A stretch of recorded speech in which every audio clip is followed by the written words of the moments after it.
Now, when it comes to the auto show, a lot of people look forward to the latest and greatest technology, from EVs to those flying cars. There's a lot to see at this year's show. So joining us now, CEO of Rebrand Cities and founder of Prompt Camp, Hajj Flemings. Thanks for coming in this morning.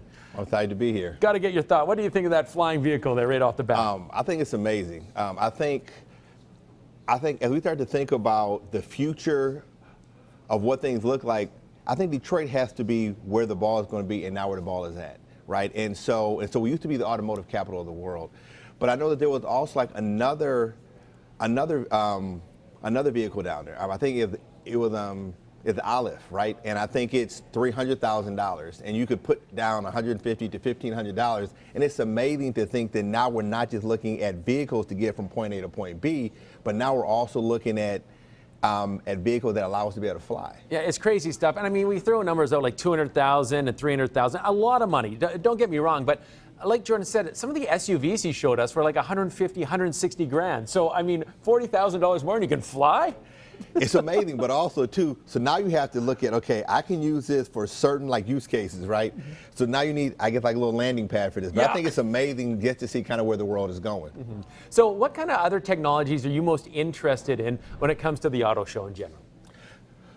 So I think like when I look at this, I look at a vehicle as being the world's largest mobile device, right? And so now these vehicles have a lot to do with how we feel about our belief system, right? So now I'm looking at an EV because it makes a statement for me, right? So when I look at these vehicles, I'm looking at the Mach-E, I'm looking at the Lyric, I'm looking at the Ram REV,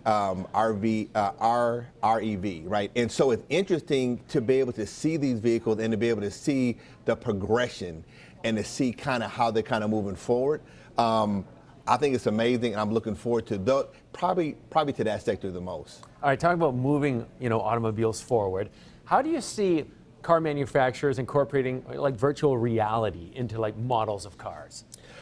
So for me, like the way I look at this stuff is that now these vehicles are now our workstations. It's almost like operating or sitting inside of an iPhone, right? So you're getting these downloads and thinking about what are the different experiences or things that you can do.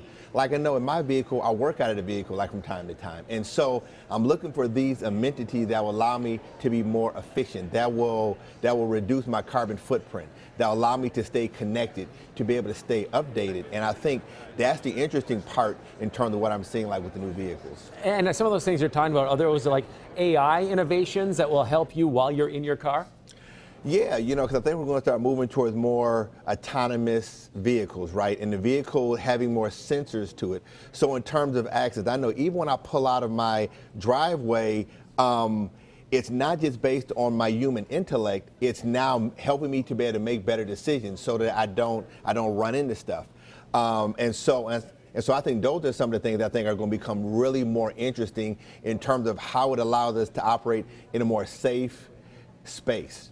Now, when it comes to the actual auto manufacturers, I mean, there's probably a lot more AI and artificial intelligence already in these vehicles than the average person thinks about, right? Yeah. So you just mentioned one. I mean, are they already ahead of the game on this, and they have a long-term plan for it? So they definitely have a long-term plan, and I think what they're doing is trying to make sure that they stay ahead. I mean, I want to make sure that our Detroit automakers are staying ahead of everybody else. I know there's always been a lot of conversation about the Teslas of the world, right?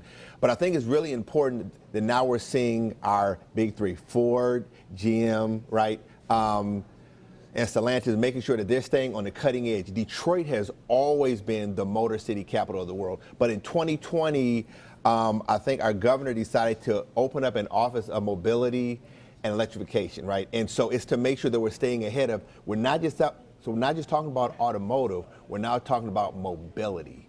And that includes the aviation. It includes moving people from point A to point B, not just on the road, but even in the sky. In the skies, yeah. I mean, a lot more people are going to have to get commercial pilot's license, maybe. I mean, there's got to be some kind of legislation put in place. You just can't hop in and fly around. I know, and then you have to be safe somehow. I'm like, okay, so those vehicles lift up, but I'm like, how do you manage that? Yeah, some guy flying over you in your car. You're like, what's going on here? That is like you say, you got to work on the parking situation as well. Hajj, always a pleasure when you stop by.